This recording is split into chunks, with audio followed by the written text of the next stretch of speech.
Hello students, coordination compound का हमारा आज ये लास्ट लेक्चर है। आज हम पढ़ने वाले हैं colour of coordination compound, stability of coordination complexes, uses of coordination compound and detection of metal ions, जो कि एक बहुत इंपॉर्टेंट टॉपिक है। ये पूरा ही लेक्चर आपका इंपॉर्टेंट है क्योंकि इसमें मैं आपको वो सब पढ़ाने वाला हूं जो आपके एनसीईआरटी में बहुत अच्छे से दिया गया है और आपको रटने की बिल्कुल भी जरूरत नहीं है। क्या क्या चीजें कैसे याद करनी है वो मैं आपको अच्छे से एक्सप्लेन करूंगा। क्वेश्चन कैसे आ सकते हैं वो भी मैं आपको बताऊंगा। बस आपको लेक्चर को बड़े ध्यान से सुनना है, नोट्स बनाने हैं, रिवाइज करना है और फिर लास्ट में एनसीईआरटी रिवाइज करना है। वो कैसे करना है वो भी मैं आपको बताऊंगा। तो सबसे पहले हेडिंग डाल लो कलर ऑफ कोऑर्डिनेशन कंपाउंड। तो पहला क्वेश्चन यही आता है कि कोऑर्डिनेशन कंपाउंड्स कलर क्यों शो करते हैं। तो इसका रीजन आपको पता है, डी ट्रांजिशन के कारण कोऑर्डिनेशन कंपाउंड कलर शो करते हैं। अपने को पता है, फिर भी आप एक बार लिख लो, कोऑर्डिनेशन कंपाउंड्स सीसी लिख लिया करो, shows colour due to d transition. ये सबको पता अपने को। अब इसमें अपने को क्या करना है, देखो डी ट्रांजिशन कैसे होता है। जब भी कोई कोऑर्डिनेशन कॉम्प्लेक्स बनता है उसमें क्या है, मेटल आयन और लिगेंड में क्या है, इलेक्ट्रोस्टैटिक फोर्स ऑफ अट्रैक्शन है according to CFT, crystal field theory. हमने ये पढ़ा था, जब मेटल आयन के पास लिगेंड्स अप्रोच करते हैं तो due to force of attraction energy release होती है। वो एनर्जी क्या करेगी, तोड़फोड़ करेगी। क्या करती है, क्रिस्टल फील्ड स्प्लिटिंग करती है। यानी जो हमारे 5D जेनरेट ऑर्बिटल है उनको T2G और EG ऑर्बिटल्स में तोड़ देती है। ये आप पढ़ चुके हो, वो आप मैं डायरेक्ट कर रहा हूं। देखो क्या होगा, 5D जेनरेट ऑर्बिटल को क्या करेगी, ये ऐसे तोड़ देगी। देखो ये T2G, तीन तो ये ऑर्बिटल्स हैं लोअर एनर्जी ऑर्बिटल्स, और दो हायर एनर्जी ऑर्बिटल्स यानी EG ऑर्बिटल्स में तोड़ देगी। अब मान लीजिए यहां पे कोई इलेक्ट्रॉन प्रेजेंट है, ठीक, T2G में लोअर एनर्जी ऑर्बिटल में। अब ये क्या करेगा, यहां पे मान लीजिए कोई लाइट एब्जॉर्ब कर लेता है, ठीक, एनर्जी एब्जॉर्ब करी। एनर्जी एब्जॉर्ब करने के बाद क्या होगा, ये एक्साइट होगा और एक्साइट होकर ये कहां जाएगा, हायर एनर्जी ऑर्बिटल्स में जाएगा यानी EG ऑर्बिटल्स में जाएगा। ठीक, तो ये इसकी ग्राउंड स्टेट थी और ये इसकी एक्साइटेड स्टेट है। ठीक, जब यहां से ये इलेक्ट्रॉन वापस अपनी ग्राउंड स्टेट में आता है तो यहां पे ये वापस एनर्जी रिलीज करता है और जो एनर्जी रिलीज करता है वो लाइट की फॉर्म में करता है। बात समझ में आ रही। तो कैसे कलर शो करेगा, यहां पे जो इलेक्ट्रॉन है वो लाइट से कोई भी व्हाइट लाइट से कोई भी कलर ऑब्जर्व कर देगा, कोई किसी भी कलर का वेवलेंथ एब्जॉर्ब कर लेगा। मान लीजिए इसने यहां पे रेड कलर एब्जॉर्ब कर लिया तो कौन सा कलर शो करेगा, अगर रेड कलर एब्जॉर्ब किया है तो इसका कॉम्प्लीमेंट्री कलर यानी ग्रीन कलर शो करेगा। आपको बस एक बात का ध्यान रखना है, हमेशा उसका कॉम्प्लीमेंट्री कलर शो करेगा। ठीक, जैसे रेड कलर एब्जॉर्ब किया तो ग्रीन कलर शो करेगा, ग्रीन एब्जॉर्ब किया तो रेड कलर शो करेगा। कैसे याद करते हैं, आप एक काम करो, इसके लिए है ना मैं एक वो बना देता हूं, एक छोटा सा डायग्राम बना देता हूं। कैसे करेंगे, देखो ऐसे बना लिया मान लीजिए हमने, और इसमें हम क्या कर रहे हैं, ये ऐसे बनाया, ठीक, और एक लाइन ऐसे लगाई और एक लाइन ऐसे लगा दी। वेट, दोबारा बना रहा हूं मैं इसको एक बार, फिर मैं इसको गोले में मत बनाओ, सीधा लिख लो। जैसे मान लीजिए मैं ऐसे लिख देता हूं, ये आपका मान लीजिए वॉयलेट कलर है, ठीक, और यहां पे आपका मान लीजिए ये ब्लू कलर है और ये ग्रीन कलर है और ये येलो कलर है, ये ऑरेंज कलर है और ये रेड कलर है।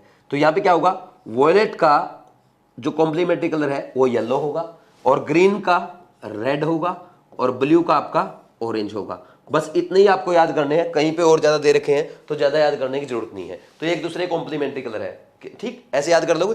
विबग्योर में क्या है, इंडिगो को मत लिखो, वो आता भी नहीं है, इतना ही काफी है। वैसे एग्जामिनर इतनी थियोरेटिकल चीजें नहीं पूछता है, फिर भी अगर पूछ ले, आपके सामने एक सिंपल सा डायग्राम लिखा हुआ है, आपको क्या करना है, बस विबग्योर जो हम लिखते हैं ना, विबग्योर से आई को हटा के उनको सर्किल में लिख दो और वो एक दूसरे क्या है, फिर कॉम्प्लीमेंट्री कलर है। बस इतना तो करना है। ठीक, नेक्स्ट आगे बढ़ते हैं। अब देखो क्या हुआ, कैसे हुआ, अब बात करते हैं।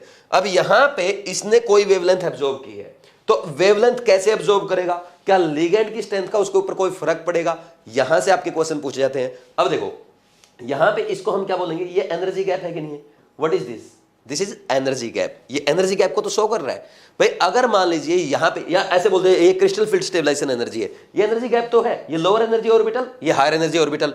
ठीक, अब मान लीजिए अगर लिगेंड की स्ट्रेंथ बढ़ती है तो लिगेंड की स्ट्रेंथ बढ़ने से क्रिस्टल फील्ड स्प्लिटिंग ज्यादा होगी, और क्रिस्टल फील्ड स्प्लिटिंग ज्यादा होगी यानी CFSE crystal field stabilisation energy ज्यादा होगी, तो ये गैप ज्यादा हो जाएगा। और ये गैप अगर ज्यादा होगा तो एनर्जी जो एब्जॉर्ब करने वाला है इलेक्ट्रॉन, तो क्या करेगा, ज्यादा एनर्जी एब्जॉर्ब करेगा, और ज्यादा एनर्जी एब्जॉर्ब करेगा यानी इसका उल्टा कम वेवलेंथ की लाइट एब्जॉर्ब करेगा। समझ आ रही बात? तो क्योंकि क्या होता है, E इक्वल टू आपको पता ना, ये तो सबको पता हुआ, E equal to HC upon lambda, ये तो बेसिक है।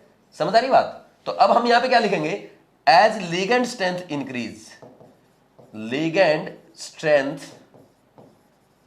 इंक्रीज, ठीक, CFSC इंक्रीज, CFSC इंक्रीज हो जाएगी।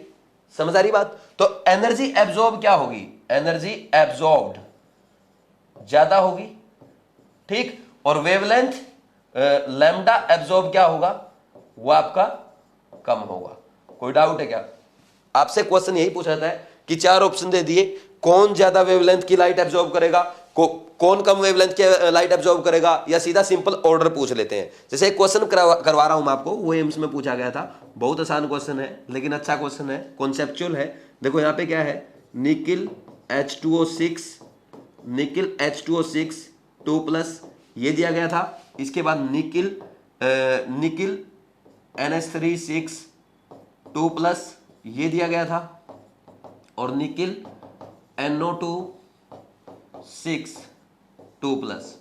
तो अब क्वेश्चन ये पूछा गया था कि ये अगर आपके कलर शो करते हैं तो जो लाइट इन्होंने एब्जॉर्ब की है, ठीक, अब कलर का तो आपको पता है, जो वेवलेंथ की लाइट एब्जॉर्ब करेगा उसका क्या करेगा, कॉम्प्लीमेंट्री कलर शो करेगा, ये तो हमें पता है। अब वो ये पूछ रहा था कि जो वेवलेंथ, जो लाइट एब्जॉर्ब की गई है, तो उसका वेवलेंथ का ऑर्डर क्या होगा। तो अब देखो, as ligand strength increase, lambda absorb decrease, हमें तो ये पता है। तो हमें पता है कि वाटर क्या है, वीक लिगेंड है, NH3 उससे स्ट्रॉन्ग लिगेंड है, और NO2 इससे भी स्ट्रॉन्ग लिगेंड है। NO2 इन तीनों में सबसे स्ट्रॉन्ग लिगेंड है, क्योंकि NO2 में भी क्या है, नाइट्रोजन डोनर एटम है, ठीक। तो यहां पे क्या होगा, इनका ऑर्डर क्या आ जाएगा, as ligand strength increase, wavelength decrease, तो ये आ जाएगा। ये लैम्डा एब्जॉर्ब का ऑर्डर हमने लिख दिया है।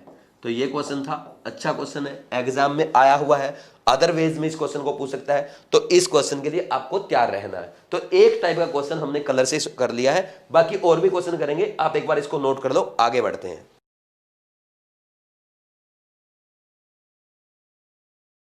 अब लिगेंड के ऊपर हम और क्वेश्चन करते हैं। जैसे एक अच्छा क्वेश्चन लिख लो, एग्जाम में पूछा भी जा सकता है।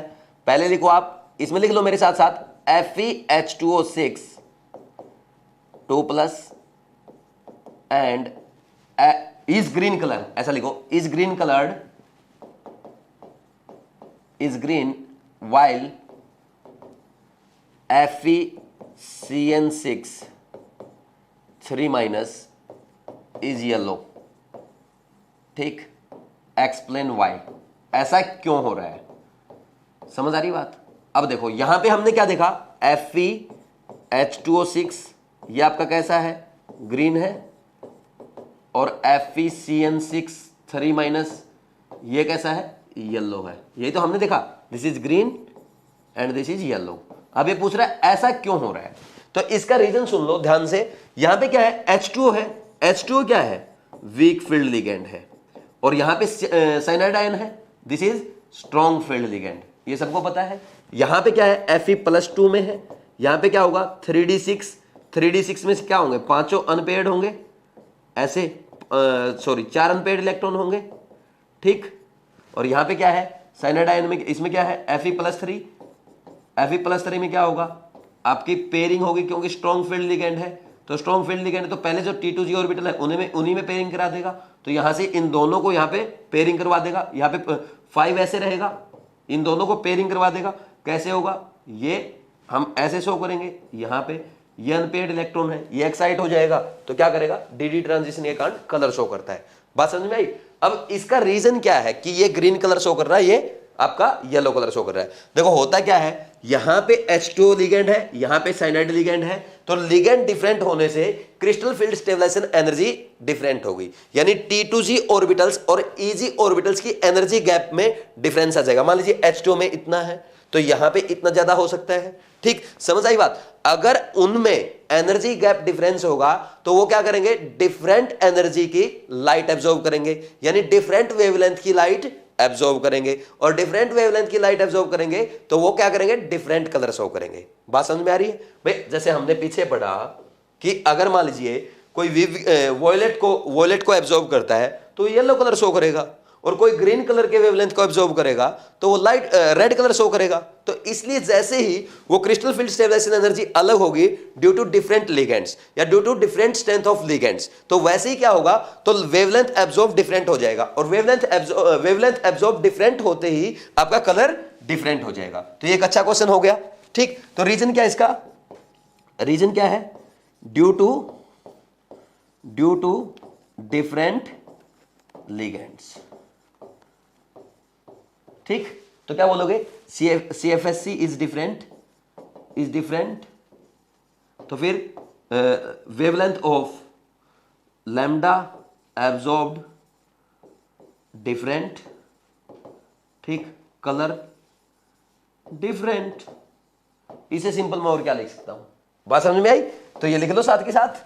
अब हम आगे बढ़ते हैं। तो ये बहुत अच्छा क्वेश्चन हमने कर लिया एक, तो इसमें और आगे बढ़ते हैं। अब जैसे एनसीईआरटी में एग्जांपल दे रखा है, वैसे आप समझदार तो हो ही, वो तो मैंने समझा भी दिया, फिर भी लिख लो TiH2O6 +3, ये एग्जांपल आपको एक्सप्लेन कर रखा है, इज वॉयलेट कलर्ड। क्यों? ड्यू टू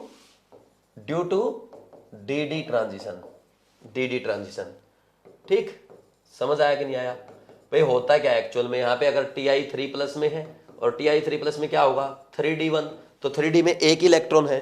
जो पीछे मैंने आपको समझाया ना ये वाला केस, ये उसी का तो है, ये टाइटेनियम वाला केस ही तो है, TiH2O6 3+ वाला। क्योंकि यहाँ पे क्या है, T2G में एक इलेक्ट्रॉन है, वो एक्साइट होगा किसमें चला जाता है, Eg में। जब वापिस आता है तो एनर्जी रिलीज करता है, और वो एनर्जी लाइट की फॉर्म में रिलीज करता है, तो कलर शो करता है। ये हो गया।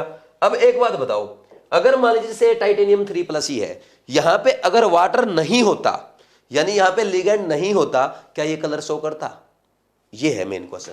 सोचो, अगर क्या मेटल आयंस जो है, क्या वो लिगेंड की एब्सेंस में कलर शो करेंगे? सोचो, मेटल आयंस लिगेंड के एब्सेंस में कलर शो नहीं करेंगे, क्योंकि अगर लिगेंड प्रेजेंट नहीं होगा तो ये आपके क्रिस्टल फील्ड स्प्लिटिंग नहीं होगी, और क्रिस्टल फील्ड स्प्लिटिंग नहीं होगी तो डीडी ट्रांजिशन नहीं होगा, और डीडी ट्रांजिशन नहीं होगा तो कलर शो कैसे करेंगे? क्योंकि कोऑर्डिनेशन कंपाउंड कलर क्यों शो कर रहे हैं? डीडी ट्रांजिशन के कारण। तो ये बात लिख लो, एनसीईआरटी में लिखी हुई है। ठीक, ये क्या लिखेंगे, in absence of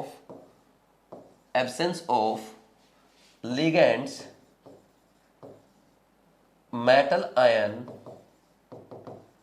do not show color।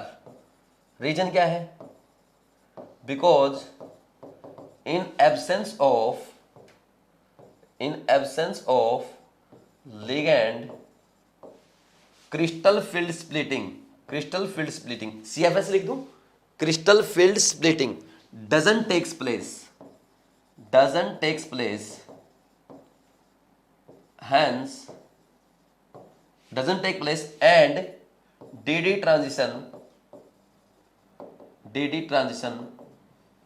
एक सेकेंड इसको थोड़ा ऊपर करता हूं, DD transition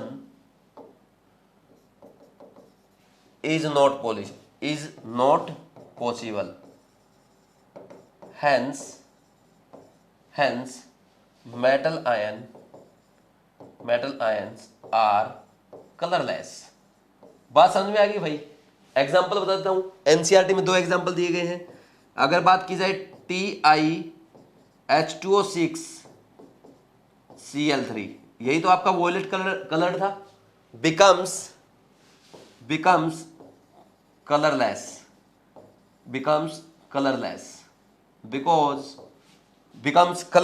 ऑन हीटिंग, ऐसा लिख लो, becomes colourless on heating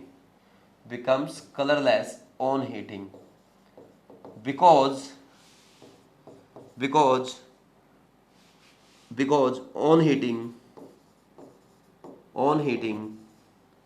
heating water of crystallization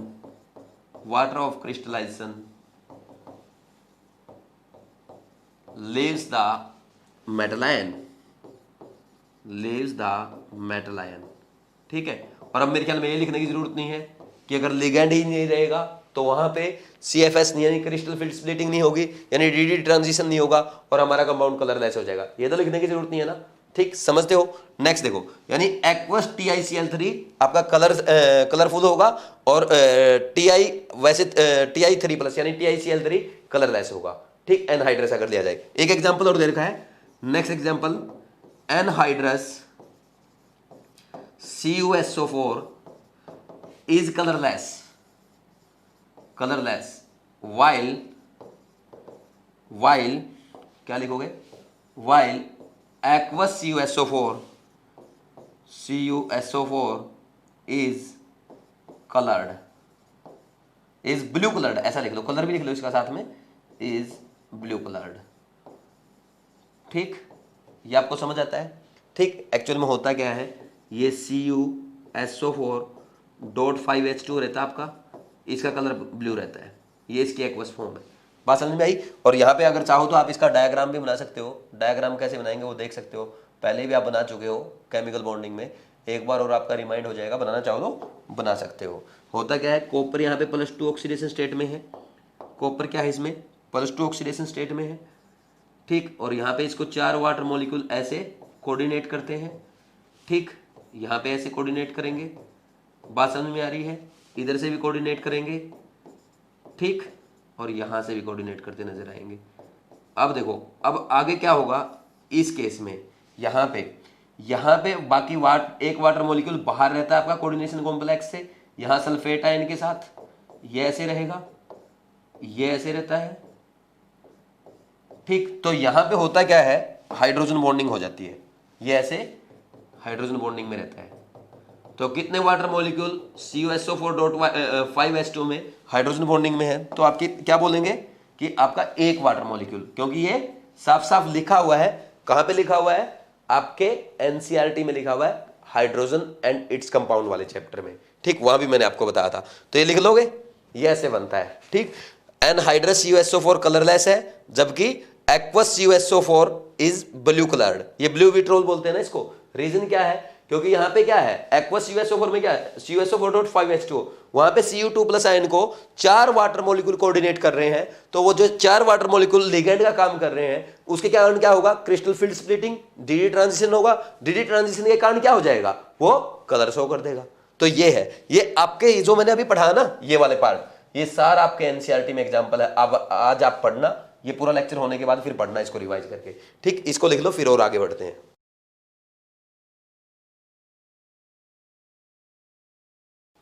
अब देखो कैसे लिगेंड का फर्क पड़ता है। NCERT में आपका एक एग्जांपल दिया गया है, कैसे चेंजेस आते हैं देखते हैं। जैसे ये आप कर भी लेना अच्छे से, क्योंकि सब ये जो मैं करवा रहा हूं ना आपको, ये सब NCERT में दिया हुआ है। NiH2O6 ये 2+, ये आपको दे दिया। अब मान ये ग्रीन कलर्ड है, मान लीजिए हम यहाँ पे क्या करें, 2 वाटर मॉलिक्यूल रिप्लेस करके एक EN ले आए। ठीक, तो यहाँ पे क्या होगा, ये कैसे चेंज हो जाएगा, ये जाएगा आपका NiH2O6 और H2O6 नहीं रहेगा, अब 4 हो जाएगा ना, H2O4 EN में। ठीक, प्लस 2 वाटर मॉलिक्यूल छोड़ देगा। समझ आ रही बात। अब क्या होगा, इसका कलर कैसा होगा, इसका कलर हो जाता है पेल ब्लू। ठीक, और नेक्स्ट अगर बात की जाए NiH2O को, ये जो फर्दर H2O4 EN है, इसको एक और EN इसमें ऐड कर दिया जाए, इथाइलिन डायमीन, क्या है, इथाइलिन डायमीन है ना, इथेन 1,2 डायमीन, वही तो है ये, आपको पता है। बाइडेंटेड लिगेंड है H2O2 और ये EN2, और ये क्या होगा, इसके 2 वाटर मॉलिक्यूल और निकल जाएंगे। अच्छा 2+ भी शो करो हर जगह ना, ये 2+ भी लिखो। अब पेल ब्लू से कैसा हो जाएगा, यहाँ पे पेल ब्लू है, इसका कलर कैसा हो जाएगा, ब्लू हो जाएगा या पर्पल हो जाएगा, यानी और गाढ़ा हो जाएगा। ठीक, और अगर मान लीजिए बचे हुए 2 वाटर मॉलिक्यूल भी निकाल दें तो ये कैसा हो जाता है, ये वॉयलेट कलर कंपाउंड हो जाता है, जो कि आपके NCERT में भी दिया गया है। एक और EN ऐड कर दो तो अब क्या होगा, ये चला जाएगा NiEN थ्राइस, और 2+ में दोनों वाटर मॉलिक्यूल जो बचे थे वो भी निकल गए। अब क्या होगा, इसका कलर वॉयलेट कलर्ड कंपाउंड है। बात समझ में आई कि नहीं आई। तो ये भी आपके NCERT में दिया हुआ है, एक बार मैंने ये भी एग्जांपल आपको करवा दिया।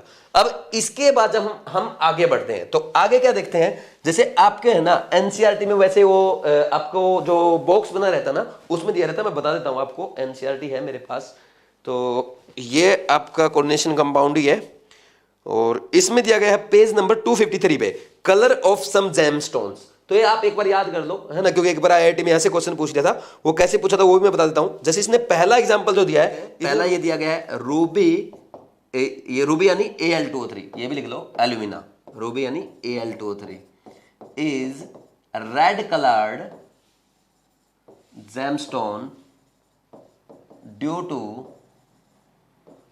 to presence of Cr3 plus ions in alumina atmosphere। बात समझ में आ गई? किसके कारण रूबी, किसके कारण रेड कलर शो करता है? देखो रेड कलर शो करता है किसके कारण?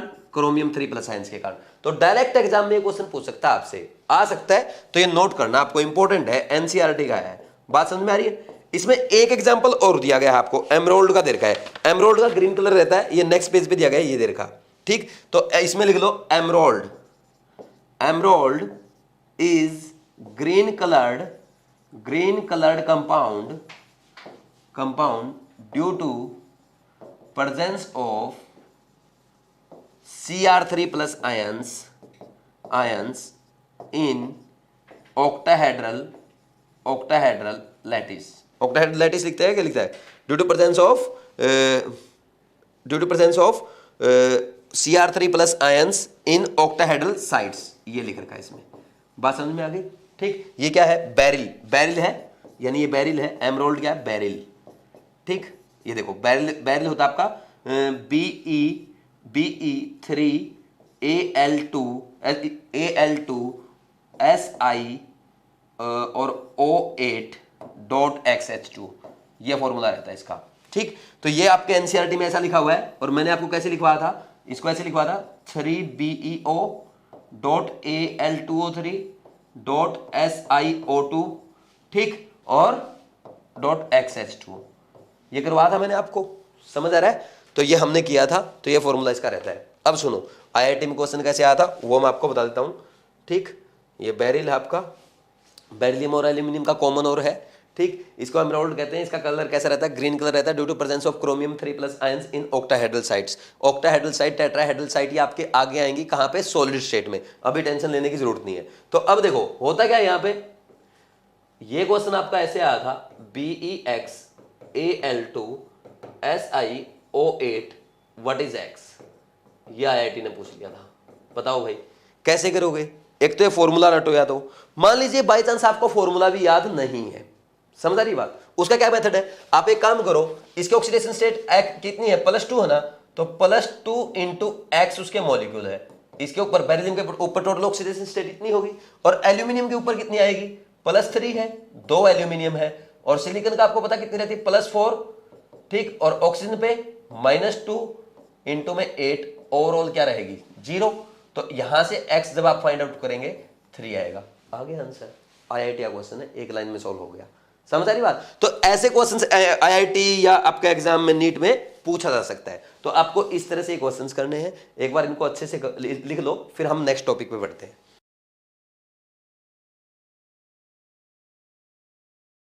अब नेक्स्ट देखो, ये अपना कलर वाला हो गया। इसमें अगर रिवाइज करना चाहो तो लिख लो रिवीजन के तौर पे, जैसे KMnO4 है, ठीक। KMnO4 का कलर कैसा है? आपका पर्पल कलर है, पढ़ा था डी ब्लॉक में। K2Cr2O7 है, K2Cr2O7 का कलर कैसा है? ऑरेंज रेड कलर है, ये भी हमने पढ़ा था, ठीक। और क्या पढ़ा था? CrO2Cl2, ठीक, इसका कलर कैसा है?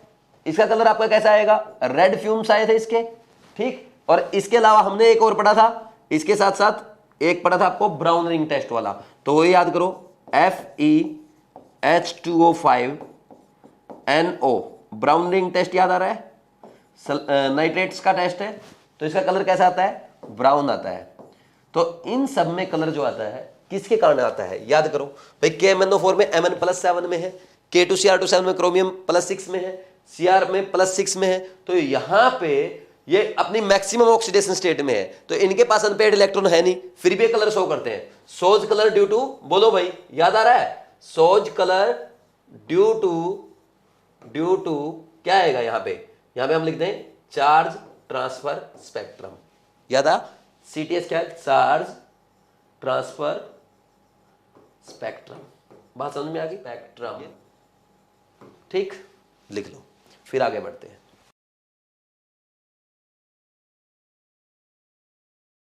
अब नेक्स्ट टॉपिक कंटिन्यू करते हैं, स्टेबिलिटी ऑफ कोऑर्डिनेशन कंपाउंड्स। लिख लो, हेडिंग डाल लो, साथ के साथ लिख लो, स्टेबिलिटी ऑफ कोऑर्डिनेशन कंपाउंड्स या कोऑर्डिनेशन कॉम्प्लेक्सेस। ठीक है, तो इसमें देखो क्या होता है, जब हम ये करते हैं क्या करेंगे, जैसे मान लीजिए एक मेटल आयन है, उसने क्या किया, एक लिगेंड के साथ रिएक्शन की और क्या बनाया, Ml बनाया। ठीक, स्टेप वाइज कर रहा हूं मैं। ठीक, इसका जब हम इक्विलिब्रियम कांस्टेंट लिखते हैं या यहां पे हम बोलेंगे स्टेबिलिटी कांस्टेंट। ठीक, these are stepwise stability constant. K1 is equal to क्या लिखेंगे भाई, आपको पता है प्रोडक्ट की कंसंट्रेशन डिवाइड बाई रिएक्टेंट की कंसंट्रेशन, और उनका प्रोडक्ट लेते हैं, अगर कोई पावर है तो raise to the power their stoichiometric coefficient. ठीक, तो ऐसे करते हैं। फिर नेक्स्ट क्या करेंगे, Ml प्लस L। अच्छा, ये चीज तो हम उसमें पढ़ते हैं 11th क्लास में, इसमें किसी को कोई डाउट नहीं होना चाहिए, सिंपली आपका केमिकल इक्विलिब्रियम चल रहा है। ठीक, यहां पे क्या करेंगे, Ml2 बन जाएगा। यहां पे इसको कैसे लिखेंगे, K2 is equal to Ml2 divide by Ml into में L। ठीक, नेक्स्ट है Ml2, एक और लिगेंड लेके आए मेटल के साथ, तो Ml3 बन गया। What is K3, K3 is Ml3 divide by Ml2 into में L। समझ आ रही बात। और यहां पे अगर Ml3 में एक और लिगेंड अगर ऐड कर देते हैं तो ये बन जाएगा Ml4। दिस इज इक्वल, यहां पे लिख देंगे K4 is equal to Ml4 divide by Ml3 into में L। ठीक, ये आ जाएगा अपना। अब यहां पे एक काम करो, इन चारों रिएक्शन को ऐड कर दो। ऐड करने के बाद Ml से Ml कट जाएगा, Ml2 से Ml2, Ml3 से Ml3, और M+4L इज इक्वल टू, यहां पे क्या आएगा, Ml4, और यहां पे हम लिख देंगे beta. What is beta, beta is overall stability constant, Ml4 divide by M into L की कंसेंट्रेशन टू द पावर 4। ये समझ में आया आपको। ठीक, this is what is beta, beta is overall stability constant, and beta is equal to, अगर आप इनकी प्रोडक्ट कर रहे हो ना तो आपको पता है यहां पे आप है ना इनका प्रोडक्ट करना, इनका सबका, तो यही आंसर आएगा। यानी beta is equal to K1, क्या लिखोगे, K1 into K2 into K3 into K4, ये आएगा आपका बीटा। समझ में आ रहा कि नहीं आ रही बात। तो ये आपका स्टेबिलिटी कांस्टेंट ऐसे कैलकुलेट करते हैं। अब मेरी बात सुनो भाई, स्टेबिलिटी कैसे, अगर बीटा बढ़ेगा तो स्टेबिलिटी बढ़ेगी। बात समझ में आ रही, कैसे, हम क्या करते हैं वहां पे केमिकल इक्विलिब्रियम में देखते हैं, तो केमिकल इक्विलिब्रियम में हम यही देखते हैं, जैसे ही आपकी प्रोडक्ट की कंसंट्रेशन ज्यादा होगी, K की वैल्यू ज्यादा होगी, या ऐसे बोल दो K की वैल्यू जितनी ज्यादा होगी उतनी ही इसकी कंसंट्रेशन ज्यादा होगी। भाई हम क्या करते हैं, भाई यहां पे अगर आप देखो हम क्या करते हैं, K, भाई एक रिएक्शन लिख लो, केमिकल इक्विलिब्रियम में सीख के आए कि नहीं आए, यहां पे हम क्या सीख के आए हैं, रिएक्शन है, ये रिएक्शन ऐसे हो रही है, और K यहां पे ऐसे लिखा जाता है। ठीक, ये लिख के आए हैं हम, ये सीख के आए हैं। तो as K increase stability of product increase, ऐसे बोलते कि नहीं बोलते, क्यों, क्योंकि जितना ज्यादा K होगा यानी रिएक्शन उतनी फॉरवर्ड जा रही है, प्रोडक्ट की कंसंट्रेशन उतनी ज्यादा है, और प्रोडक्ट की कंसंट्रेशन तब ज्यादा होगी जब वो स्टेबिलिटी गेन कर रहा हुआ, क्योंकि हमेशा रिएक्शन किसकी तरफ मूव करेगी, स्टेबिलिटी की तरफ मूव करेगी। बात समझ में आ रही। तो यहां पे जितना ज्यादा ये इसकी वैल्यू होगी बीटा की, उतनी ज्यादा आपकी कॉम्प्लेक्स की स्टेबिलिटी होगी। तो यहां पे बीटा लिख देना, बीटा भी लिख देना, as beta increase stability of coordination complex या कोऑर्डिनेशन कंपाउंड इंक्रीज। बात समझ में आ गई। और बीटा क्या है, beta is stability constant, stability constant. ठीक, and what is K1 K2 K3 K4, K1 K2 K3 4 K3 K4 step wise stability constants. समझ आ रही बात। ठीक, अब नेक्स्ट जो आता आपका इंस्टेबिलिटी कांस्टेंट, और डिसोसिएशन कांस्टेंट भी हम इसे कहते हैं, डिसोसिएशन कांस्टेंट भी बोल देते हैं। कैसे करते हैं, 1 डिवाइड बाई, क्या करेंगे, 1 डिवाइड बाई स्टेबिलिटी कांस्टेंट, इसका उल्टा होता है ना, और कुछ भी नहीं करना आपको, कोई डाउट है क्या? यहां पे मान लीजिए K1 K2 K3 K4 दे दे आपको और बोल दे इंस्टेबिलिटी कांस्टेंट क्या है कंपाउंड का, पहले आप क्या करोगे, स्टेबिलिटी कांस्टेंट फाइंड आउट करो, उसका इनवर्स कर दो, वही आपका आंसर आ जाएगा। ये क्वेश्चन बनता है आपका, तो लिख लो, फिर आगे बढ़ते हैं। अब जैसे क्वेश्चन क्या दिया गया है, देखो, कैलकुलेट द ओवरऑल कॉम्प्लेक्स, लिख देता हूं मैं, आप भी लिख लो साथ के साथ, calculate the overall complex dissociation equilibrium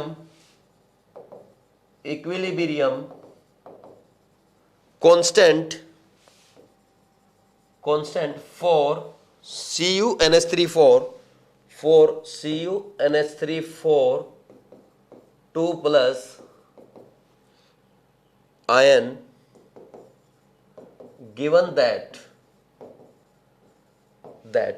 beta 4 is equal to beta 4 for this complex is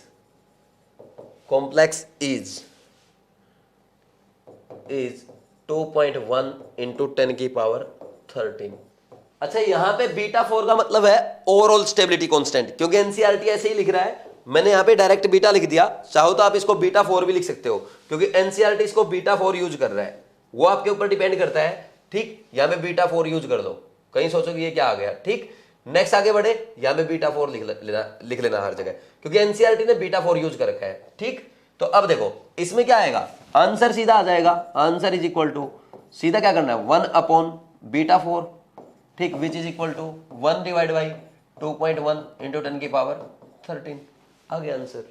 ऐसे क्वेश्चन करना रहता है, अप्रोक्स 5 से कम आएगा 4.7 समथिंग और 10 की पावर -14, ये आंसर आ जाएगा आपका। ठीक, ये आपका टॉपिक यहां पे खत्म हो गया। अब नेक्स्ट आपको आगे बढ़ना है, एक बार ये आंसर लिख लो।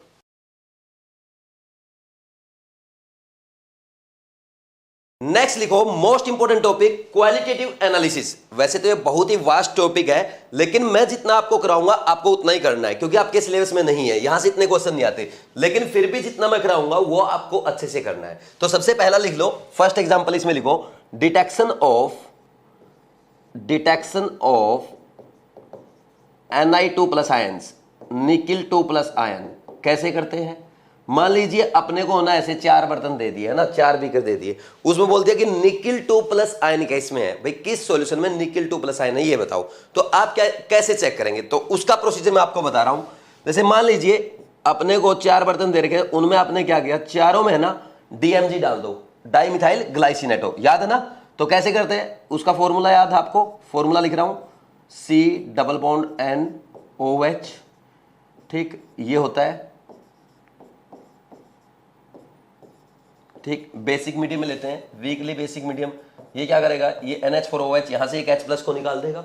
ठीक, अब इसमें करता क्या है, जो निकिल 2+ आयंस है ना, ये इसको कोऑर्डिनेट करेगा कौन, नाइट्रोजन कोऑर्डिनेट करता है। यहां पे कौन कोऑर्डिनेट करता है, यहां पे ऐसे नाइट्रोजन कोऑर्डिनेट करेगा, और नाइट्रोजन यहां पे डबल बॉन्ड भी बना रहा है कार्बन के साथ, ये CH3, एक नीचे नाइट्रोजन होगा आपका, ऐसे समझ आया।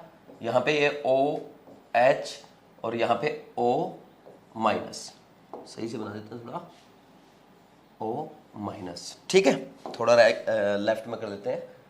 अब देखो यहां पे इधर से दूसरा कोऑर्डिनेट कर रहा हुआ नाइट्रोजन, ये ऐसे,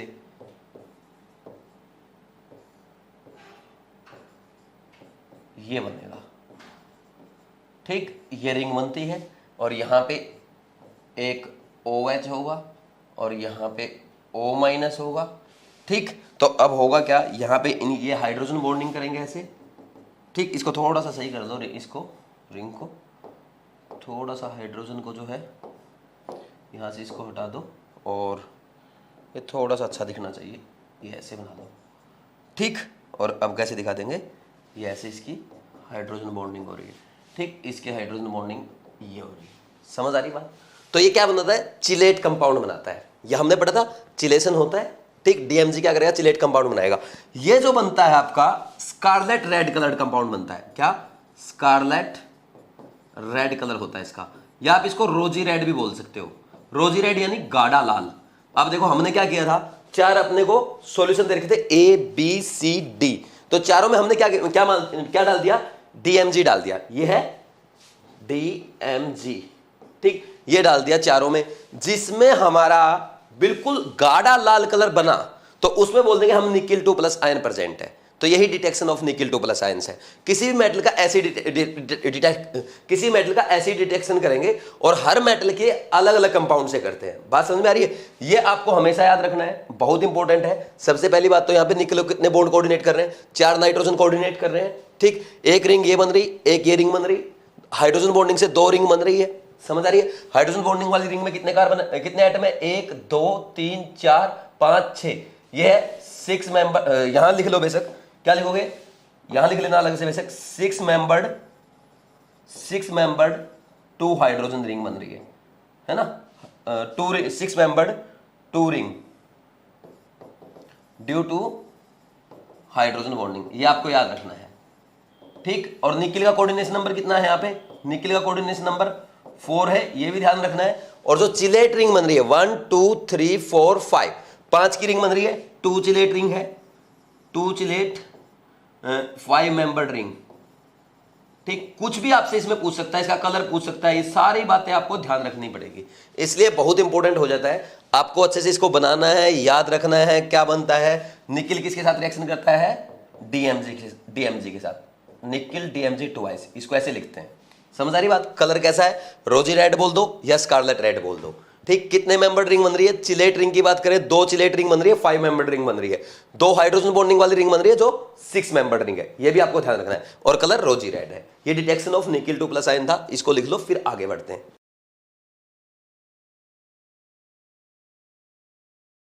नेक्स्ट लिखो second point, detection of copper 2+ ions, detection of copper 2+ ions कैसे करते हैं देखना। इसमें यहां पे हम क्या करें, जैसे Cu2+ आयंस है तो इनकी रिएक्शन किसके साथ करा दो, NH3 के साथ।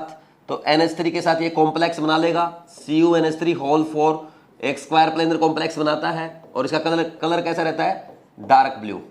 बात समझ में आई कि नहीं आई? मान लीजिए ये कॉपर 2+ आयन ऐसा ना दे करके आपको एक्वस मीडियम में दे दे, यानी ऐसे दे दे CuH2O4, ये 2+ आयन ऐसे दे दिया, तो अब भी आप इसकी NH3 के साथ रिएक्शन करा देना। NH3 क्या करेगा, वाटर को रिप्लेस कर देगा, स्ट्रॉन्ग लिगेंड है, ठीक। यहां पे क्या है, ये लाइट ब्लू रहता है, तो लाइट ब्लू है, और जब NH3 के साथ रिएक्शन करेगा तो कैसे बनेगा, CuNH3 4 2+, क्या हो जाएगा, डार्क ब्लू हो जाएगा, ठीक। तो NH3 की प्रेजेंस में ये डार्क ब्लू कलर देता है। समझ आ रही बात? तो एक और इसमें रिएक्शन आती है, जैसे अपने को मान लीजिए Cu2+ आयन दे रखे हैं और इसकी रिएक्शन कराई जाए K4FeCN6 के साथ, इसके साथ रिएक्शन कराने पे ये क्या बनाएगा, ये आपका बनाता है Cu2FeCN6, जिसका कलर कैसा रहता है, ये कलर रहता है इसका chocolate brown colour, chocolate brown colour. बात समझ में आ रही कि नहीं आ रही, ठीक। एक ये रिएक्शन रहती है। फिर इसके बाद अगर हम और रिएक्शन करें, third, detection of Fe3+ ions. Fe3+ ions का डिटेक्शन कैसे करते हैं वो अपने को देखना है। इसमें हम क्या करेंगे, यहां पे जैसे Fe3+ आयन है, आप इनकी रिएक्शन KSCN के साथ कराओ, क्या बनेगा, FeSCN, ये बनेगा, 2+ में रहेगा अब यहां पे, और इसका कलर कैसा आएगा, ब्लड रेड कलर, कैसा आएगा, गाढ़ा लाल, खून के जैसा, ब्लड रेड कलर। कोई डाउट है क्या, ठीक। थर्ड पॉइंट पे आ जाओ, अब थर्ड नहीं फोर्थ पे आ जाओ, detection of sulphide ions. Sulphide ion का कैसे करते हैं, जैसे Na2S वगैरह है, Na2S में सल्फाइड आयंस है, तो अपने को अगर पता करना है सल्फाइड आयन है या नहीं है, इसकी रिएक्शन कराओ सोडियम नाइट्रोपरसाइड के साथ, Na2FeCN5NO, ठीक। इसके साथ रिएक्शन करा दो इसकी, ये क्या है, सोडियम नाइट्रोपरसाइड, नेम भी ध्यान रखना है, ये बहुत इंपॉर्टेंट रिएक्शन है, एग्जाम में पूछी जाती है, ठीक। ये आपका इसका कलर कैसा रहता है, ये अगर मैं थोड़ी सी जगह यहां पे बना लूं, ये आपका कैसा कलर है, ब्राउन कलर्ड कंपाउंड है, ठीक, कैसा है, ब्राउन कलर्ड कंपाउंड है, यहां पे लिख लेना ब्राउन कलर्ड कंपाउंड है, लेकिन इसके साथ रिएक्शन करके क्या देगा, इसके कलर को चेंज कर देगा और ये बना देगा Na4FeCN5NOS, ठीक, और ये वॉयलेट कलर्ड कंपाउंड देता है, ये भी आपको याद करना पड़ेगा।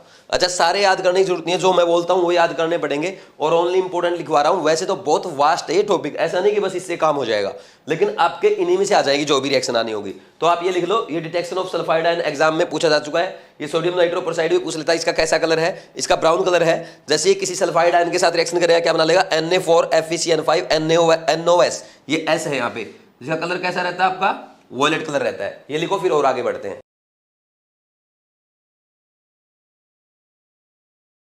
नेक्स्ट एक पॉइंट करना अपने को, जैसे अगर एक्सेस ऑफ KCN या KI प्रेजेंट है CuSO4 के प्रेजेंट में, तो वो क्या करते हैं, एक इनसोल्यूबल कॉम्प्लेक्स बना लेते हैं जो फर्दर किसमें कन्वर्ट हो जाता है, सोल्यूबल कॉम्प्लेक्स में। तो ये ध्यान रखना है, ये भी Cu2+ का डिटेक्शन है, लेकिन इसको अलग से पॉइंट बना करके आप लिख सकते हो, इतना ज्यादा इंपॉर्टेंट नहीं है, लेकिन फिर भी अपने को करना है, एग्जाम में आने के चांसेस रहते हैं। तो देखो लिख लो पहले, if excess of KCN and KI are present in aqueous CuSO4 solution, in presence of CuSO4 solution लिख लो यार, सीधा लिख लो, in aqueous CuSO4, then they form a insoluble complex which further converted into soluble complex, ठीक है, converted into soluble complex. देखो होता क्या है, यहां पे अपने को करना है, जैसे मान लीजिए यहां पे एक क्या कर लेते हैं किसी का भी, बाकी वैसा ही होगा दूसरे का। तो यहां पे जैसे मान लीजिए CuSO4 है, ये KCN के साथ रिएक्शन करेगा, तो ये क्या बनाएगा, CuCN ट्वाइस बना लेगा, ठीक। और ये जो CuCN ट्वाइस है, ये आपका डज नॉट, ये अनस्टेबल है, लिख लो डज नॉट एग्जिस्ट, बहुत ही ज्यादा अनस्टेबल है। रीजन मैं आपको बता देता हूं, होता क्या है, Cu2+ है ना, Cu2+ क्या है, ये ऑक्सीडाइजिंग एजेंट का काम करता है, क्योंकि Cu2+ अपनी मैक्सिमम ऑक्सीडेशन स्टेट में है, +1 और +2 शो करता है वो, तो मैक्सिमम ऑक्सीडेशन स्टेट क्या है इसकी, +2, तो +2 से +1 में जाना चाहेगा, क्योंकि वैसे भी Cu+ में क्या 3D10 4S0 ज्यादा स्टेबल है, ठीक। तो इसलिए ऑक्सीडाइजिंग एजेंट का काम करता है। और साइनाइड आयन किसका है, रिड्यूसिंग एजेंट का काम करेगा। मान लीजिए साइनाइड आयन की जगह है, हम यहां पे अगर हैलाइड आयन यानी आयोडाइड आयन भी ले लेते, वो भी रिड्यूसिंग एजेंट का काम करता, और ये फर्दर किस में कन्वर्ट हो जाता है, CuCN में कन्वर्ट हो जाएगा। CuCN आपका क्या है, ये आपका इनसोल्यूबल है, ये इनसोल्यूबल कंपाउंड बना, जो फर्दर KCN के साथ रिएक्शन करके, क्योंकि एक्सेस में है, क्या बना लेगा, K3Cu, यहां पे Cu की ऑक्सीडेशन स्टेट +1 ही रहेगी, K3CuCN4, ठीक। ये सोल्यूबल कॉम्प्लेक्स बनता है आपका, ये क्या है, सोल्यूबल कॉम्प्लेक्स। ये रिएक्शन एग्जाम्स में आती रहती है, समझ में आई कि नहीं आई बात, ठीक।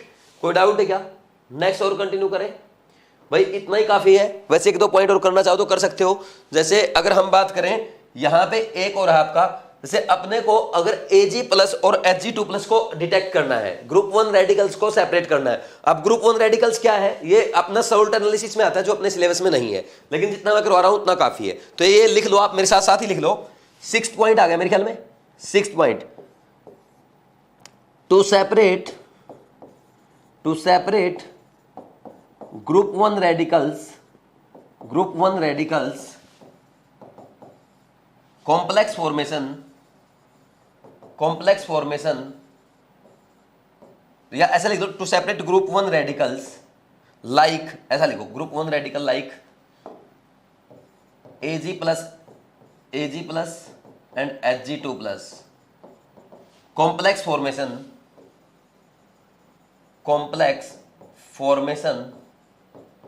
with NH4OH is done, NH4OH is done, ठीक है।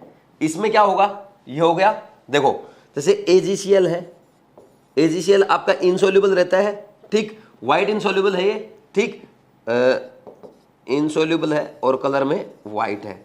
अगर इसकी रिएक्शन NH3 के साथ करा दी जाए तो ये क्या बनाता है, AgCl, सॉरी AgNH3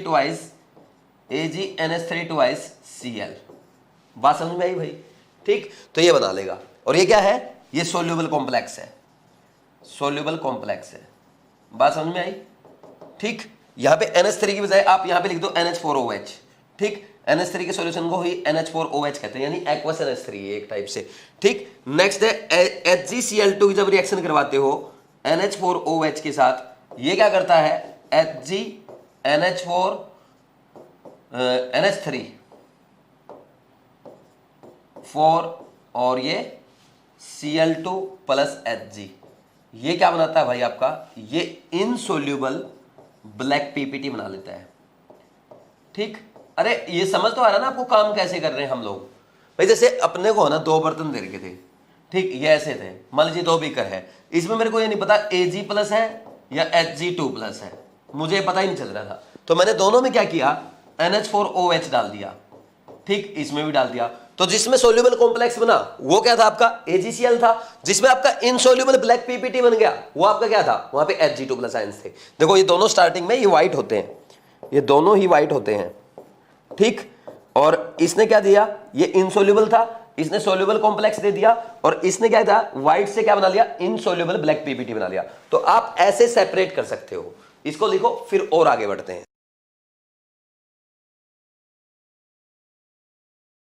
नेक्स्ट देखो, ये ऑलमोस्ट अपने हो ही गए। एक और टेस्ट था जो इंपॉर्टेंट है इनऑर्गेनिक में, सबसे ज्यादा इंपॉर्टेंट, वो भी यहां पे लिखना चाहो तो लिख लो, वो अपना है ब्राउन रिंग टेस्ट।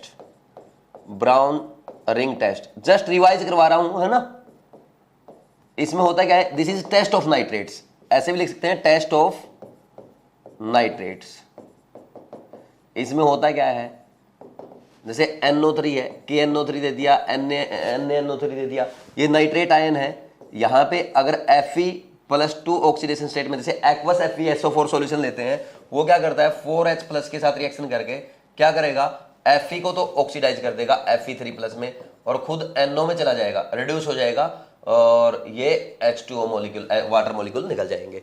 ठीक, अब नेक्स्ट क्या होगा, जब ये NO है, ये एक्वस FeSO4 के साथ रिएक्शन करता है ना, एक्वस FeSO4 के साथ जब रिएक्शन करता है, क्या करता है, ये यहां पे एक कॉम्प्लेक्स बना लेता है FeH2O5, ठीक, NO, और यहां पे ये sulphate, this is brown coloured complex.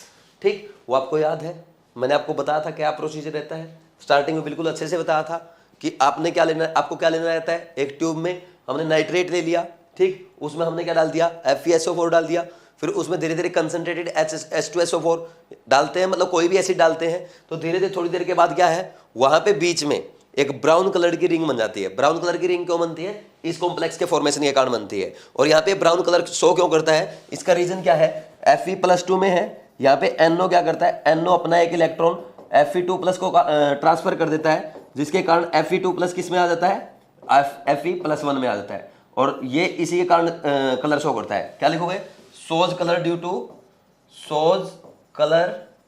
Due to charge transfer spectrum, पहले ही बता चुका हूं 2-3 बार, कर लोगे। तो ये ब्राउन रिंग टेस्ट ऐसे ही मैंने आपको रिवाइज कराने के लिए लिखवा दिया, लिख लो इसको भी एक बार।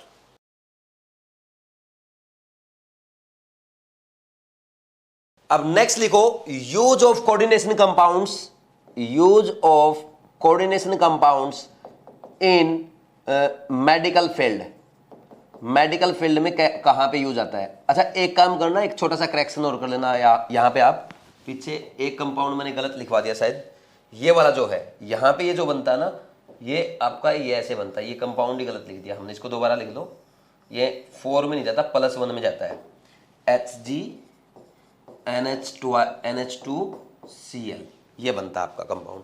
ठीक, Hg+2 में ही है, NH2- और Cl-, समझ आई बात, तो प्लस Hg, ये बनता है इनसोल्यूबल ब्लैक पीपीटी। ठीक, ये ठीक कर देना, ये कंपाउंड देख लो एक बार, हो गया। अब नेक्स्ट आगे बढ़ते हैं, देखो यहां पे use of coordination compound in medical field. सबसे पहला क्या है भाई, आपने सबसे पहला पढ़ा था कि सिस्प्लेटिन जो है एक कोऑर्डिनेशन कॉम्प्लेक्स है, किस में यूज होता है, कैंसर के ट्रीटमेंट में यूज किया जाता है। ठीक, लिख लो इसमें, मेरे साथ साथ लिख लो, cisplatin is anti cancerous which is used in treatment of cancer. बात समझ में आई? ये हो गया। अब देखो सेकंड, ये तो सबको पता है, तो आसान सा है, सबको आपको पता भी होगा। नेक्स्ट इंपॉर्टेंट है, देखो जो कैल्शियम ईडीटी है ना, वो उन पेशेंट्स को दिया जाता है जिनको लेड पॉइजनिंग की प्रॉब्लम है। तो होता क्या है एक्चुअल में, जो कैल्शियम ईडीटी है ना, एक्चुअल में क्या होगा, देखो कैल्शियम ईडीटी दिया हमने ऐसे पेशेंट को जिसको लेड पॉइजनिंग की प्रॉब्लम है। तो होता क्या है इसमें, ये बनेगा आपका पीबी ईडीटीए, ठीक, यहां पे पीबी ईडीटीए बन जाता है ये कॉम्प्लेक्स, ठीक, प्लस आपका कैल्शियम 2 प्लस आयंस आपके बॉडी में रहेंगे, और ये क्या होगा, एक्सक्रीटेड थ्रू यूरिन। समझ आ रही बात? ये यूरिन के साथ बाहर आ जाता है। अपने को डर किससे है? लेड आयन से है। लेड से डर क्यों है? क्योंकि लेड क्या करते हैं, हड्डियों में छेद कर देते हैं। लेड से कैंसर भी हो सकती है। तो लेड के जो आयंस है वो बॉडी में नहीं रहने चाहिए, तो हम क्या करते हैं, कैल्शियम ईडीटी देते हैं। कैल्शियम ईडीटी क्या करेगा, यहां पे ये ईडीटी पीबी के साथ कॉम्प्लेक्स बना लेगा, और ये कॉम्प्लेक्स जो बनेगा ये यूरिन के थ्रू बाहर आ जाएगा, और कैल्शियम 2 प्लस ये जो है ये remains in body. Calcium 2 plus body में रहेंगे, फायदा ये, नुकसान तो कोई है नहीं, क्योंकि दीज आर हार्मलेस। ठीक, एक तो ऐसे शॉर्ट में लिख सकते हो आप, दूसरा अगर पूरा डिटेल में लिखना चाहो जो बातें मैंने बोली है वो भी लिख लो, मैं बोल बोल के लिखवा देता हूं, आप साथ के साथ लिख लो। इसमें लिखो calcium EDTA is given to patients suffering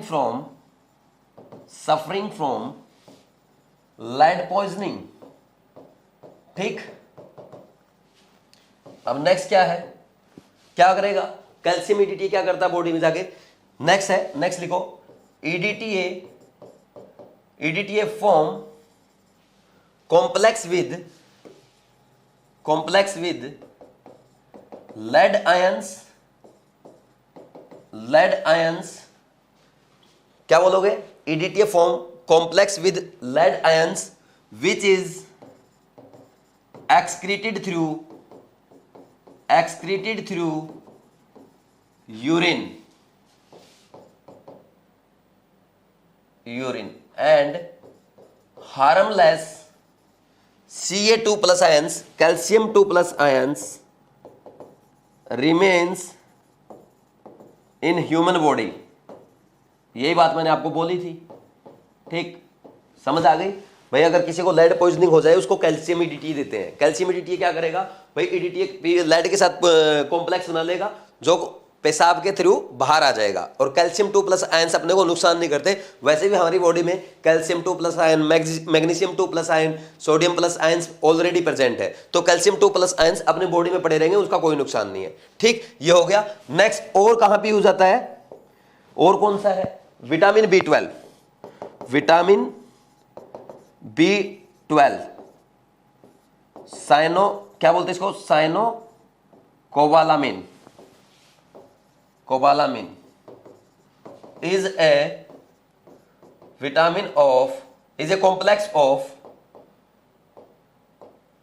is a complex of cobalt, है ना। in this complex, या in this विटामिन लिख लो, in this vitamin CO2 plus cobalt 2 plus works as central metal atom या आयन। ठीक, सीधा central metal ion ही लिख लो यार, central metal ion ही है ना, इसलिए सेंट्रल मेटल आयन लिख लो, central metal ion, and it is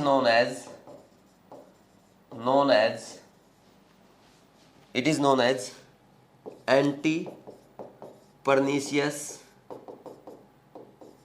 anaemia factor. ठीक, समझ में आ गई किसकी बात हो रही है, विटामिन B12 की। ये सब आप पढ़ते हो, बस आपके लिए नई चीज ये हो सकती है और कोई नई चीज नहीं है। जैसे और अगर मैं आपसे बातें करूं, जैसे हम क्या यूज करते हैं भाई, एक विटामिन B12 हो गया, ऐसे ही हेमोग्लोबिन है। हीमोग्लोबिन में क्या है, हीमोग्लोबिन में क्या पाया जाता है, Fe2+ आयंस है। और यहीं पे अगर आपकी बात की जाए मायोग्लोबिन की, तो मायोग्लोबिन में कौन से आयंस है ये ध्यान रख सकते हो आप, Fe3+ आयंस है। और क्या पढ़ते हो, इंसुलिन पढ़ते हैं, इंसुलिन पढ़ते हैं। इंसुलिन में जिंक है, सेंट्रल मेटल एटम जिंक है। और इसके अलावा अगर बात की जाए इंसुलिन के अलावा हम पढ़ते हैं कार्बोक्सीपेप्टाइड। कार्बोक्सीपेप्टाइड, कार्बोक्सीपेप्टाइड में क्या है, इसमें भी आपकी कौन सी मेटल है, जिंक है। और एक आपका रह गया क्लोरोफिल, ये तो पौधों की बात आ गई। क्लोरोफिल में आपको पता ही है मैग्नीशियम सेंट्रल मेटल एटम है। ठीक, समझ आ गई बात। तो ये आपको करने हैं, कोई डाउट है क्या, ये कर सकते हैं, ये इजी से हैं। बस आपके लिए एक ही नया था कैल्शियम EDTA वाला, वो आसान हो, मैंने आपको समझा दिया। किसके लिए यूज किया जाता है कैल्शियम EDTA, किसको दिया जाता है, ऐसे पेशेंट को दिया जाता है जो किससे परेशान हो, लेड पॉइजनिंग से। समझ आ रही बात। तो लेड पॉइजनिंग कैसे रिमूव करते हैं, यहां पे कैल्शियम EDTA में EDTA क्या करते हैं, लेड आयंस के साथ कॉम्प्लेक्स बना लेगा जो यूरिन के थ्रू बाहर आ जाएगा, और कैल्शियम 2+ हार्मलेस आयंस जो है वो बॉडी में पड़े रहेंगे। समझ आ गया। एक ही पॉइंट इंपॉर्टेंट था, बाकी आपको सब आता है, नोट करना तो कर लो, फिर आगे बढ़ते हैं।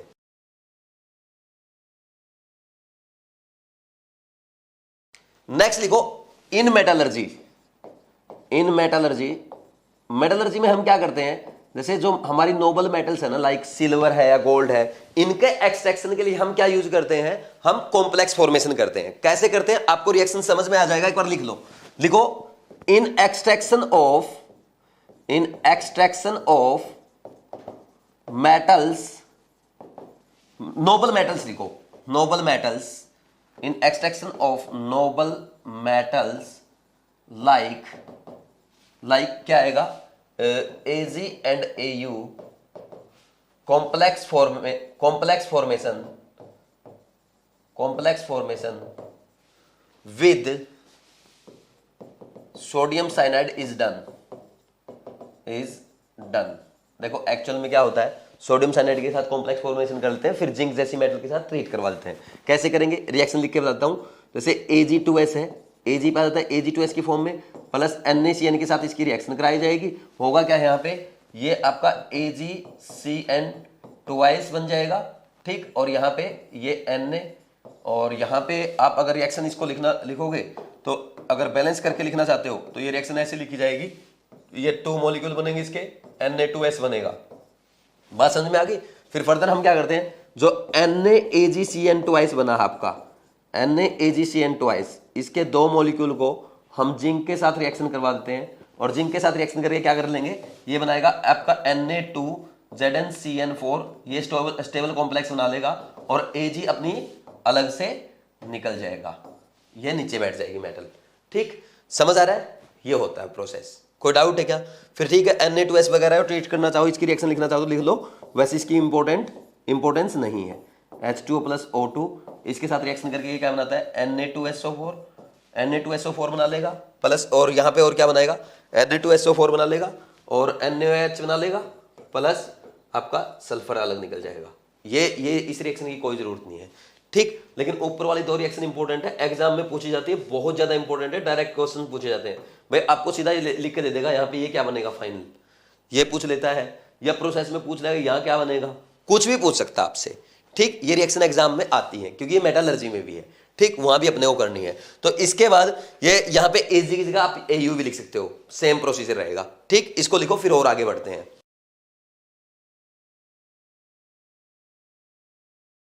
नेक्स्ट लिखो मेटलर्जी में यूज देखा। अब देखो इन इलेक्ट्रोप्लेटिंग, इसमें साथ के साथ लिख लो, थियोरेटिकल है इलेक्ट्रोप्लेटिंग। जैसे हम नोबल मेटल्स की है ना, नोबल मेटल Ag या Au है, सिल्वर गोल्ड की जो इलेक्ट्रोप्लेटिंग करते हैं वो कॉम्प्लेक्स फॉर्मेशन से करते हैं। कैसे करते हैं अभी आपको समझ में आ जाएगा। देखो इसमें साफ साफ लिख लो, साथ के साथ लिख लो, in electroplating of noble metals like silver and gold, their complex forming tendency is used,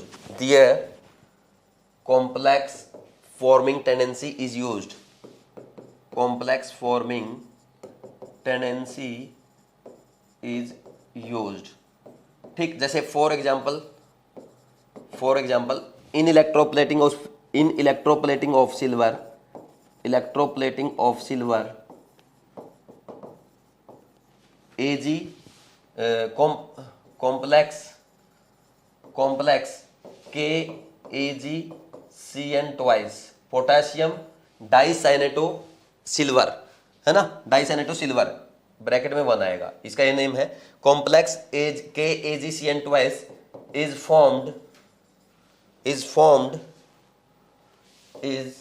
formed which protect Ag from displacement and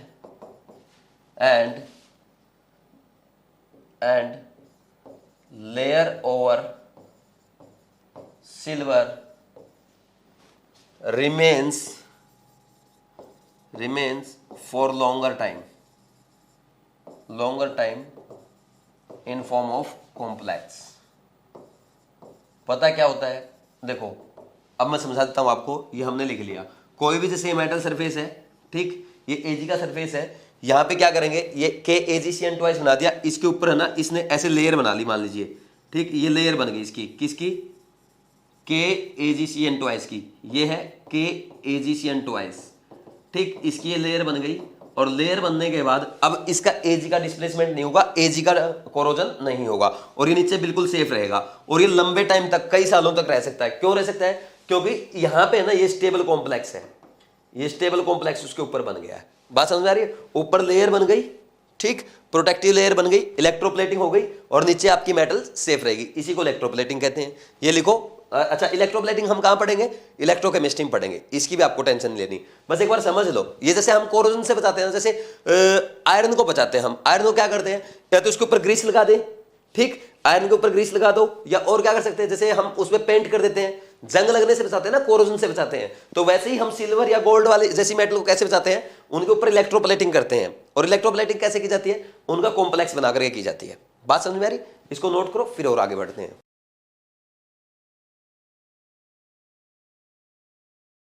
next लिखो, in masking method, in masking method, in this method a particular ion is detected की spelling ठीक करो, detected in presence of other ions by adding a specific ligand which form stable complex with all other ions except the ion to be detected। बात समझ में आई, ठीक, देखो अभी समझ में आ जाएगी, एक बार लिख लो। For example CD2 plus ions is detected in presence of copper 2 plus ions by forming complex with cyanide ion, by forming unstable complex with cyanide ions। ठीक, देखो होता क्या है इसमें, जैसे अगर बात की जाएगी यहाँ पे Cu2 प्लस आयन है और साइनाइड आयन है, ठीक, Cu2 प्लस और CD2 प्लस आयन है, दोनों में आप साइनाइड आयन डाल दो, यहाँ पे क्या बनेगा, CuCN4 2 प्लस बनेगा, ये क्या बनता है, स्टेबल कॉम्प्लेक्स बनाएगा। जबकि यहां पे अगर CdCN4 बनेगा, ये अनस्टेबल कॉम्प्लेक्स बनता है। बात समझ में आ रही है, this is masking method. Actual में क्या हुआ, यहां पे हमने क्या किया भाई, बहुत सारे आयंस अपने को दे रखे थे, हमने उनमें सब में कॉमन एक स्पेसिफिक लिगेंड डाल दिया, ठीक, कॉपर आयंस है या CD ये कैडमियम आयंस है, मुझे पता नहीं चल रहा था, मैंने उसमें क्या किया, सब में ना साइनाइड आयन डाल दिया। साइनाइड आयन ने क्या किया, साइनाइड आयन ने बाकी सबके साथ क्या कर लिया, आपके स्टेबल कॉम्प्लेक्स बना लिए, और ओनली जिसको डिटेक्ट करना था, जैसे CD क्या है, CD क्या करेगा, CD है ना साइनाइड के साथ अनस्टेबल कॉम्प्लेक्स बनाता है, तो वो क्या हो गया, बाकी ने तो मास्क डाल दिया, वो अलग छट गया सबसे। समझ आ रही बात? तो ये अनस्टेबल कॉम्प्लेक्स बनाता है ऐसे। ठीक, अलग अलग आयन के लिए अलग अलग मेथड होते हैं, ये इतना इंपॉर्टेंट नहीं है, चाहो तो आप छोड़ सकते हो। ऐसे ही CD2+ की रिएक्शन अगर आप H2S के साथ करा लेंगे ना, ये CDS भी बना लेता है, ये सबसे अलग, ये येलो कलर बनाता है, ऐसे भी डिटेक्ट कर सकते हैं CD2+ आयंस को, है ना। ये भी रिएक्शन लिखना चाहो तो लिख सकते हो। लिखो नेक्स्ट।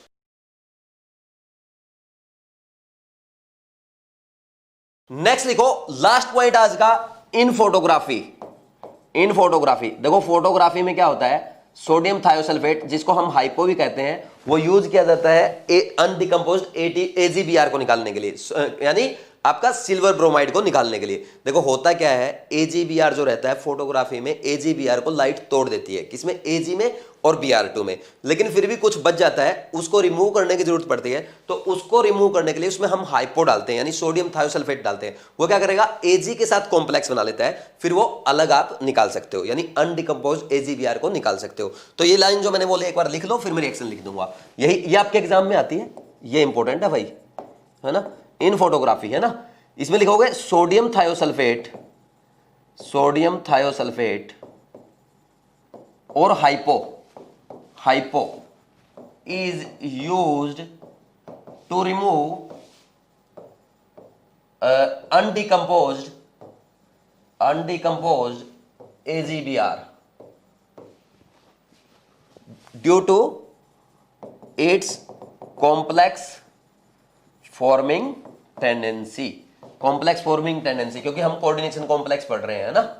ठीक, देखो होता क्या है, ये AgBr है, लाइट की प्रेजेंस में ये टूट जाता है। कैसे टूटता है, Ag में और हाफ Br2 में टूट जाएगा, लेकिन फिर भी कुछ बच जाता है। तो बचा हुआ AgBr है, ये मान लीजिए बच गया, ये लेफ्ट जो बचा हुआ है अनडिकम्पोज्ड, लेफ्ट अनडिकम्पोज्ड। अब इस केस में क्या होगा, इसकी रिएक्शन हम Na2H2O3, this is called hypo, this is hypo, और सोडियम थायोसल्फेट याद करना है, ठीक है। इसके साथ रिएक्शन करवाते हैं, और ये कैसे क्या करेगा आपका, ये बना लेगा Na3AgH2O3 ट्वाइस प्लस AgBr, तो ऐसे NaBr। समझ आ रही बात, ये कॉम्प्लेक्स बना लेता है। समझ आ रहा है कि नहीं आ रहा? तो ऐसे रिमूव करते हैं। कोई डाउट है क्या? समझ आ गया? अब यहां पे एक बात का ध्यान देना, ये ना अगर आपसे पूछे एक्वा स्टेट में, ये एक्वा स्टेट में कैसे पाया जाता है, एक्वा स्टेट में 5 वाटर मॉलिक्यूल इसके हाइड्रेटेड फॉर्म में पाए जाते हैं। ये भी याद रख सकते हो, एक एक्स्ट्रा पॉइंट आप। ठीक, देखो AgBr को लाइट तोड़ देती है, Ag और Br2 में जो बचा हुआ AgBr है अनडिकम्पोज्ड है, उसको हाइपो से तोड़ा जाता है। कैसे, हाइपो से निकाला जाता है, डिकम्पोज किया जाता है कैसे, Na3 ये कॉम्प्लेक्स बना करके। किसके कारण हुआ, Ag की कॉम्प्लेक्स फॉर्मिंग टेंडेंसी के कारण। कुछ भी क्वेश्चन में आपसे पूछ सकता है, ये इसका फॉर्मूला पूछ सकता है, इसमें ऑक्सीडेशन स्टेट पूछ लेता है, ठीक, और ये क्या बनेगा, कॉम्प्लेक्स क्या बनता है, उसका फॉर्मूला पूछ लेता है। इंपॉर्टेंट है, एग्जाम में आता रहता है। तो ये था आज का आपका लास्ट लेक्चर कोऑर्डिनेशन कंपाउंड का। कोऑर्डिनेशन कंपाउंड आपका कंप्लीट हो गया। आज आप एनसीईआरटी में से क्या क्या पढ़ना आपको मैं बता देता हूं। एक तो लास्ट में जो ये importance and application of coordination compound दिया गया है पेज नंबर 256 पे, और इससे पहले ही आपको स्टेबिलिटी ऑफ कोऑर्डिनेशन कंपाउंड दिया गया है, और उससे पीछे वाले पेज पे ये colour of coordination compound colour दिया गया आपको 252 पेज पे। उसके बाद स्टेबिलिटी ऑफ कोऑर्डिनेशन कॉम्प्लेक्स दिया है 9.7, यानी पेज नंबर 255 पे, और 256 पे आपको importance and application of coordination compound इतना पढ़ना है। देखो बहुत इंपॉर्टेंट लेक्चर है और बहुत इंपॉर्टेंट चैप्टर है। मैंने एक एक लेक्चर बड़े आराम से, बड़े प्यार से, अच्छे से आपको समझाया। आज के लेक्चर में कुछ बातें थियोरेटिकल थी, आपको थोड़ा हो सकता है मे भी आपको बोरिंग लगा हो, लेकिन इंपॉर्टेंट है। जो चीजें मैंने आपको बताया, जैसे ये फोटोग्राफी में इंपॉर्टेंट है ना, मास्किंग मेथड की कोई इंपॉर्टेंस नहीं है, स्किप कर सकते हो। इसके अलावा आपको इलेक्ट्रोप्लेटिंग ये एक बार कर लेना, इसकी भी कोई खास जरूरत नहीं है वैसे, लेकिन मेटलर्जी वाला ये मोस्ट इंपॉर्टेंट है। ये आपका एग्जाम में आता है, मेटलर्जी में भी आता है, ठीक। नेक्स्ट, और ये यूज इन मेडिकल फील्ड, ये कोई इंपॉर्टेंट नहीं, आपको सबको पता है। ब्राउन रिंग टेस्ट इंपॉर्टेंट है, ये सबको पता अपने को, ब्राउन रिंग टेस्ट बहुत ज्यादा इंपॉर्टेंट है। और इसके अलावा ये आपका ग्रुप 1 रेडिकल इतना इंपॉर्टेंट नहीं है, ये वाला इंपॉर्टेंट है, ये एग्जाम में पूछ लिया जाता है 5th पॉइंट। और इससे पहले के जो पॉइंट्स है, डिटेक्शन ऑफ Fe3+ आयंस, ये इंपॉर्टेंट है आपका, सल्फाइड आयन वाला ये भी, और ये भी, ये सारे इंपॉर्टेंट है। फर्स्ट पॉइंट भी इंपॉर्टेंट है, ये भी आपका इंपॉर्टेंट है। समझ आ रही बात? बाकी वो स्टेबिलिटी वाला बहुत आसान था, और कलर वाला भी बहुत आसान था, ये आप आराम से कर सकते हो। तो अच्छे से इसको पढ़ के एक बार फिर से रिवाइज करो, पूरी एनसीईआरटी से एक बार और पढ़ो, क्योंकि इंपॉर्टेंट चैप्टर है, 3-4 क्वेश्चन यहां से आते हैं। इसके साथ साथ क्वेश्चन प्रैक्टिस भी अच्छे से कर लेना। Thank you.